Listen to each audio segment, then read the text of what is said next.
we're not skipping. Brooke, we love you. Brooke, Yeah. Sorry, because Stan's cool. So are you guys tired of the brother and sister thing? Like, it's obviously a part of it, but it seems to be like every article is like brother sister duo, brother sister duo, Yeah. brother. I know it's a part of it and Yeah. it's obvious, but is there any part of it that's tiresome? You're kind of like, okay, we just get to the music. I think it's always going to be a question that's brought up until we go through probably another 300 interviews. Yeah. So Yeah. it's we're used to it for sure. We know, like, we've kind of had a lot of different angles and approaches of people asking what it's like to work with a sibling, but it's not getting too And old yet. I think people just find it interesting because most people have a sibling or have someone that's close to them that they can call a sibling. You know? So it's like they like to know the dynamic, and a lot of people are like, I can't imagine working with my sibling. Yeah. It's cool to see, actually. There's a lot of, strangely enough, there's a lot of brothers and sisters and brothers that come to our shows because we're siblings. Because it's just like you're hanging out with your sibling, watching siblings have fun on stage together. It's really cool. Yeah, I mean, we got kind of let off with off the record. We were talking about the Brothers Osborne thing. There's another brothers sibling thing.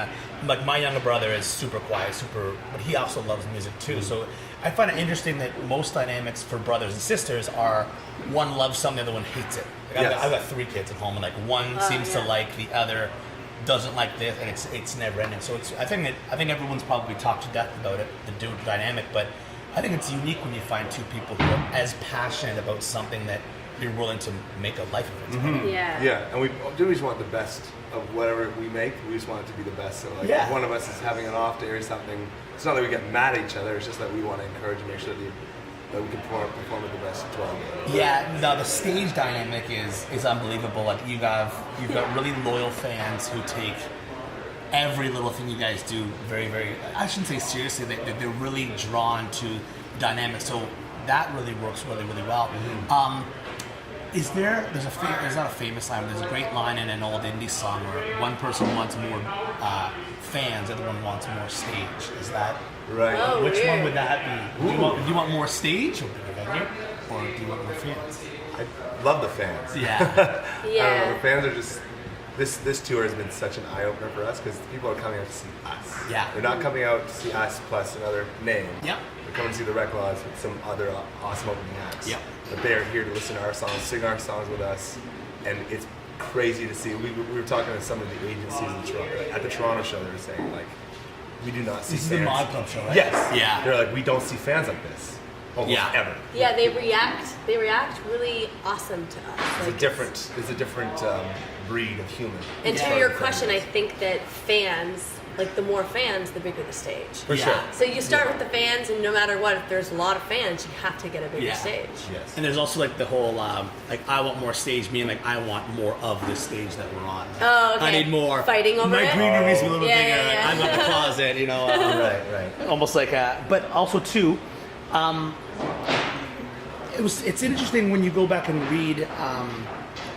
Wikipedia is great for certain things, but it's great to read people's histories in interviews. And I was wondering if because this is going to go to a lot of students, or hopefully a lot of people watch it, and what was the journey like from winning the Emerging Artist Showcase, which actually a local guy has won recently, Chris Barkley. Yeah. He probably crossed Chris. paths before. Very I think he's opening up for somebody very soon, Eric Etheridge. Yeah. Right.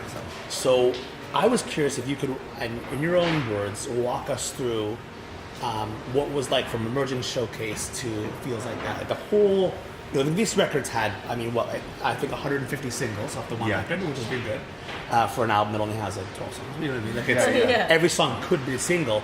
So you've gone from emerging like artists to like having an album that has more single releases than most country albums get an opportunity to have. Yes. So what's been like? Well, I mean, Emerging Artist Showcase was like 2013. That was a long time ago. And it was amazing. It was like such an epic time in our lives because it made us go, okay, what are we doing? It was like that happened, but we were still going to school. We were still at University of Guelph. And UOG. And our dad actually called us and was like, can we go out for coffee and like meet up? Because I think we just need to talk about stuff. So we met him, and he's like Mr. School. So this was really like not like him. But he told us that we should drop out and pursue this. Wow. Like right now, because otherwise, who knows what would happen. So that's your dad. Our dad, yeah. Wow. Okay. So we dropped out, moved to Nashville for like 2 years, wrote every day, lived there, breathed in the music, just tried to make something different, came back to Canada, and the right people heard the songs, and none of those songs were even used. It was just enough to capture their attention to be like, okay, there's something here that you guys have found, and we gotta. No, but still, like 3 years went by. And two and a half more years of writing still went by. No, I mean, and I think that's in a way due diligence, because you could, if the three of us wrote a song, did a co-write right here, we would think it's the greatest thing on earth because we just did it. We did it, I think you have to go through those motions for sure, and it's something I might touch on in a second. So your dad kind of sounds like, if his name was Greg, is he Mr. Walker? Todd Walker. So you can go by Todd. You can call him Todd. So, but like, Todd is for his friends and Mr. Walker for everybody else, or you said he's Mr. School, so it's like he's like the craziest guy I've ever met. Oh, okay, nice. Yeah, like we always say our parents wish they were the Reklaws. Yeah. Oh yeah, they are entertainers. They're like the Reklaws in reverse. Right. So, you know what I mean? Yeah, they're living vicariously through us now. Yeah. That's if you guys are Walkers reversed, they're the Reklaws. Right. No, they're Mr. and Mrs. Walker. I like it. Not student, maybe not so much. But, what did you guys go to school for? I thought that would be a valid question. I went for marketing management. Okay. Yeah. And I went for science, mainly just like Bachelor of Science. And both of you guys are at UG. Yeah. Yes. And our dad's a chiropractor. I was going to be in the practice with him eventually. So that was the game plan for me until we dropped out. I can't believe how this Walker reverse thing has played itself into Reklaws, a Texas reference. Yes. And like you wreck your back, and the law of that is chiropractic. I don't know how you guys have done it. And it's your mom that came up with the name. So yes. To me, it's like, how did this a couple glasses of wine? It would be cool. Reklaws. Pretty much what it was. But then all of a sudden, it applies to so many different things. The style of music. You know, your dad uses the law of biology and science to fix wrecks. I find it That's so cool. I never thought of it. Yeah, we dropped out of university, and 5 years later, we're going back to every single university to play. Yes. Yes. I mean, university towns are great, especially with the demographic. And like I said, I stumble upon new artists all the time, like people like Chris Barkley, who he gigs and plays in Ajax and plays locally, and then has these shows. And the Emerging Songwriter Showcase, Emerging Artists at Boots or Hearts, is really going to be a big launch pad for him, because I like to call it grinding, like embracing the grind and going through those gigs. Was it still a little bit of a grind after the Emerging Artist thing? You said you went to Nashville and you were kind of applying your skills, but was it still a grind? When did it stop being a grind? The thing about music, until we're still at the point now that things are happening, we have a bit of success. Now we're like, okay, it's time to batten down the hatches and actually literally consider this like a full-time career. Yeah. No days off, just writing. Yeah. Always you could party every night if you could. You got to know when to cut ourselves off. But it's coming to the point now where we realize that every single time that we were about to quit or give up, there was some sort of just small thing or somebody that we met that was like, stay on this. There's something to this. You guys can do this thing. And it was over that 5-year course from the Boots and Hearts thing to the album. Like down to the day. Down to the day where we're like, okay, we're not doing this. Like this is there's no point to and this. someone would call and be like, you should go to that. Right. Like, or meet this person for a write tonight. Like, sure. It's been strange. The universe works itself out. I love that question, and thank you for that answer, and I appreciate you guys being so candid. In school, we're finding out a lot through our program that there's a whole side of, even what I'm looking at now, most people, I have a bit of a venue background, but what I'm looking at right now, 90% of your audience won't see. And where you're talking about things like these hardships, and one of our profs is actually, I was mentioning to your manager, Mike, that is a guy named Jeff Dalziel, and he produced the last Washboard record. He's been a country music. I think he did win at the CCMA's Producer of the Year, and he's one of our profs, and he's unbelievably candid in like how important relationships are, how important opportunities are, and how important the industry is. And I know you guys are tight with bands like James Barker Band, and you guys just mentioned you've crossed paths with Chris Barkley and stuff like that. How important it is, and how much of a role does this tight-knit Canadian country music industry, how important is it to you, and how does it play into your success?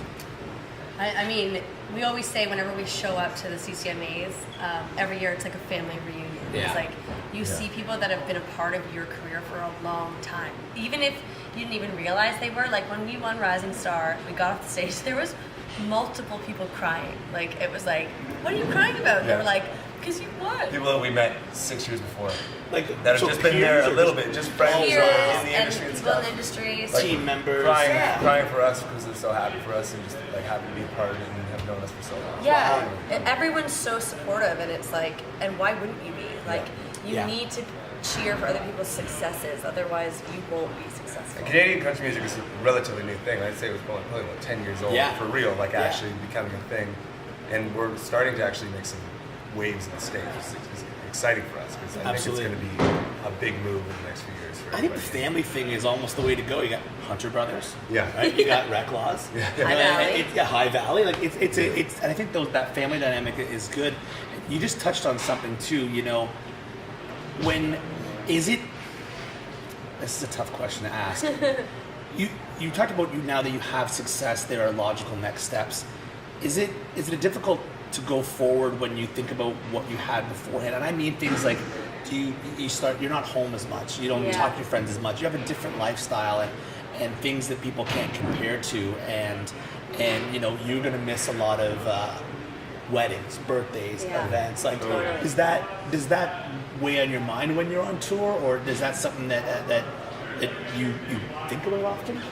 Back in the day, I used to always be like, because I had a really awesome group of friends growing up in university that I always go and see, and we had a great time, but like I started missing birthdays, started missing cottage weekends, all that stuff, and every time that I do it, we had a show, we had an event, I'd be like, I know that it's going to pay off.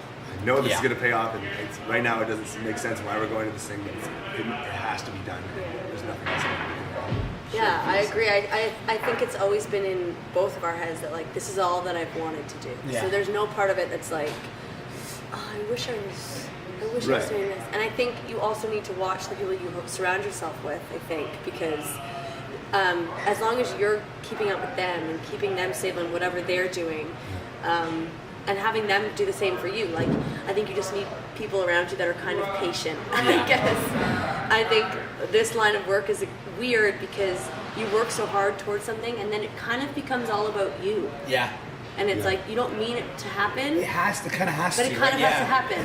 This isn't going to do itself. You guys have to put in the work. I agree with that. When did you guys feel like we may have made it? Close. This is you mentioned when Mr. Walker, Todd, Dad has he was like, you guys need to do this. Was there a stage? Was there an opportunity? Was there a last minute call to open up for somebody where you went like, okay, then this is. If I was in a band, I was playing venues. Your neck by the end. Commission just went up for my time. So yeah, what you guys had like an I made it moment? It's been continuous. Yeah. Every time that something happens, you're like, okay, we've gotten to this point. If nothing else happens after this for a bit, that's okay. Yeah. But then the Grey Cup announcement happened. We won a CCMA. We played the Grey Cup. The World Junior song happened. Yep. And then we got a #1. Then the Junos got announced that we were up for one. And we're playing on the Junos next week. That's crazy. Yeah. It's been like, it's just like, holy SH. One after another. And again, we talk about the team all the time. Like, you guys have management, you guys have your agency, you guys have your publishers and stuff. And it really, we're learning more and more about the team element to it. But again, the product comes first, and what you guys bring to the music, especially the live show, is incredible. I think that it sells itself, and maybe you should cut down the commission checks on all your team, because it really should be easy with what you guys are doing. But anyway, I'm glad that it's a continuous thing. I think a lot of people put emphasis on, okay, once I get to the Budweiser stage, I'll have made it. Right. And you guys seem to be enjoying the process. Yeah. Yeah. I don't think we've gotten to a point where I'm like, this is. Yeah. I mean, it's amazing, but I feel like it's everything we've dreamt of, and that's what the most beautiful thing about it is. It's like everything that I've put into my mind over the past my entire life is kind of happening, and there's still more. Okay. It's just like our manager, the one weekend before we signed with Universal 2 summers ago, came with 3 booklets up to our cottage, and he's like, write down every goal, everything you guys want in the next 5 years, 10 years, or whatever it is. I think it was like 2 to 5 to 10. And by the 5-year book or the 10-year book, we were saying like either headlining or opening for somebody at Madison Square Gardens. That's awesome. written down, and every time that something awesome happens, he's like, "Congrats, guys! It's great. We're still not at Madison Square Gardens, but we're getting there." Like, that's awesome. It's a cool way to see it. I'll stop getting so incredibly deep. No, it's what's great. do you guys have a dream venue? Other than, I mean, stadiums are stadiums, but is there a venue? You know, a lot of people, country music people have the Ryman, the Opry, stuff like that. Do you guys have a venue in mind? Could be Canadian, could be international, that you'd really like to check off in the next couple of years versus the next 10 years list? That's tough. I would say, honestly, like something like Madison Square Garden, in a major city where it's that big and the place is filled. It's like, or that festival, that country festival. What is it called? Wild Horses? Oh, yeah. Yeah. Is that what it's called? Yeah. In California? In California, I think it's called Wild Horses. Yeah. I mean, that's... Yeah, it is. I think so, Yeah. I think that festival. Faster horses. Faster horses. I was like, it's the not Faster Wild Horses. I'm like, Wild Horses sounds It's like... not the Stone song. Yeah, there's like 100 Wild Horses songs. So maybe what could have been Wilder Horses for Right. That's good. So as far as the album's been out, you've done the leg, you've put in the work. Do you guys know what you're doing next? Do you know who you want to work with next? Do you know... is there going to be a massive 2 solo albums and Reklaws reunion? Like, what is, if you're allowed to say, I know that a lot of it's done behind the scenes, are you allowed to give us any idea of what 2019, the rest of it, and 2020 might look like for you guys? Yeah. I think there'll be new music for sure, Yep. especially by the end of this tour. I think we're talking about new music. We have a couple songs set aside, but no one can decide.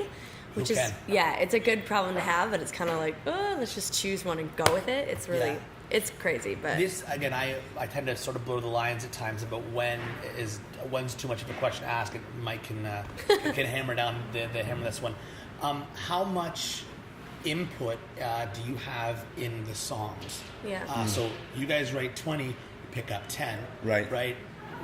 What's that discussion like? And the reason I ask is I think I was completely oblivious to this, and I watched a lot of music documentaries, and I went to see the Coldplay documentary, Head Full of Dreams.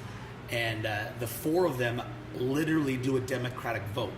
And then their manager comes in and is the 5th vote, which I think is crazy. That's great. And especially we have Chris writing the songs mainly. Right. And all the and it's the belief in the song. So I was more curious now, and I don't want to break down the 4th wall, but like, how much input do you have into what ultimately goes on the final version of the album?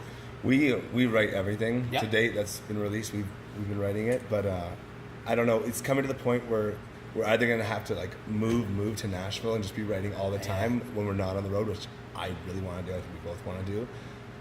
But right now we're honestly listening to outside tracks as well for the first time ever. We're considering outside writers because we just don't have time, and there's songs are going to need to be put out. So control that we have, though, I think that they allow, like, we have a great team around us. That's kind of like, we think it's this, but what you guys feel confident in, because we are the ones that have to go and perform it every night. Right.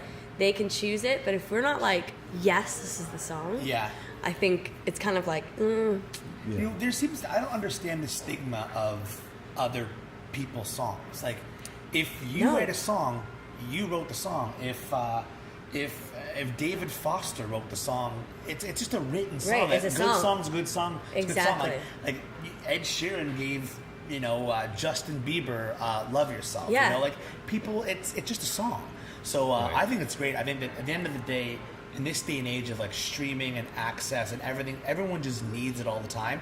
I find less and less people go to the liner notes, and I think whatever you guys put out, it'll be good because ultimately it's your talent that's going to be on the song. So whether you wrote the first verse and someone else came and rhymed gown with town and they got a co-writing on it, it's not that big of a deal. And selfishly, I really want to ask this question. It was number 1, but I kept it on number 8 on my question list. Out of all the singles you've had, it's a double part question, so 2 parts. Sure. 1, what is your favorite song off the record? And then the second part is, what's your favorite song to play live? ooh. Right. It's a double whammy. Ooh, that is a double whammy. Yeah, because it can be different. You put on one song and you're like, oh man, like this is my jam. But then you're like, when you go and see you guys live, it's like, that is my jam. Right. It changes your, this is the song that makes me pumped up. Totally. Versus, that's my favorite song. Yeah. I know, what would you say? I feel like the one that gets me most pumped right now is Old Country Soul. It's a new song that we're trying to decide what to put out. Okay. But performing it live, it feels so good to perform live. So you'll hear it tonight. Is it deeper in the set? Or is it kind of like right off the top? Fifth song. Fifth song, okay. Yeah, fifth song. Yeah. And then I think favorite song off the album would probably have to be Long Live the Night, Man, I think. that is the tune. Yeah, it's that great. Is the tune. It just kind of like changed everything. Yeah, and that must be like that was heavy rotation on Country Music. That's crazy. No, but I mean that is like I remember just being like that I do my research, but it was like, I knew I wanted to do this interview, and I'll be wholeheartedly candid. I knew I wanted to do this interview because of how much I liked that song. Wow. And then everything else came from the research. Like, I don't just blindly solicit people. I was Right. like, what am I want to talk to somebody about the industry and country music, and then it was like, these guys are Canadian and they're coming to town. That's a bonus. And it was like, that's awesome. plus I got to ask them about that song. Yeah. You know what I mean? I'd So- be the same Yeah. as her with, like, as far as listening to it. It was mixed by a guy named Justin Niebank, who mixes every amazing Yeah. person. Is he Canadian or is he from He's from Nashville, Okay. and he's like just the master mixer of Nashville. Yeah. Everybody wants a piece of him. We were lucky enough to get him on a couple songs, but that was like his best mix by far, in my opinion. And then now live, it used to be Long Live the Night. Now it feels like that. Just seeing the crowd. Yeah, You'll see so tonight. It's Feels gonna, like that. yeah, it's gonna erupt. Feels like that. They just sing every lyric. It's insane. It's Well, I'll let you wild. guys get out of here, and I got a huge sound check that they're actually delaying for us, so I really appreciate that. What should we are feverish for music. We love new music. We love rediscovering music. Give us something that you're listening to that we should be listening to. Whoa.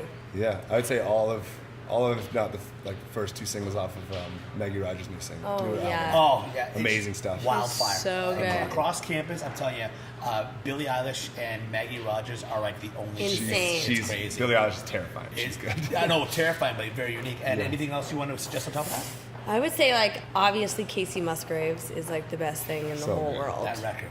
She's insane. It's So talented. It's not fair. It's Really, not fair. It's crazy that. So yeah, I would say her. If you haven't heard her already, which Yeah. I'm sure you It have. shows you what 12 years of living in Nashville, writing every single day. Yeah, will do to you. I mean, she hit the ground running with the stuff she wrote from Randall Lambert, and like, can you believe that she finished like second on Nashville's Nashville's New Star of Oh, and yeah. Grammy Second. Album of the Year, Yeah, like insane. it's a great album though. Yeah. It opens funny. It's like got Neil Young stuff on it too. Anyway, we can talk about this after the show. Yes. Good luck. Thank you very Thank much you for so doing this, much. guys. Thank you for having us. Reklaws play tonight at the Oshawa Music Hall. I'll be checking out the show. You should too, even though this is going to air way after the show. So It's gonna be fun. anyway, Thanks for having thank us. you so much, guys. I really appreciate it.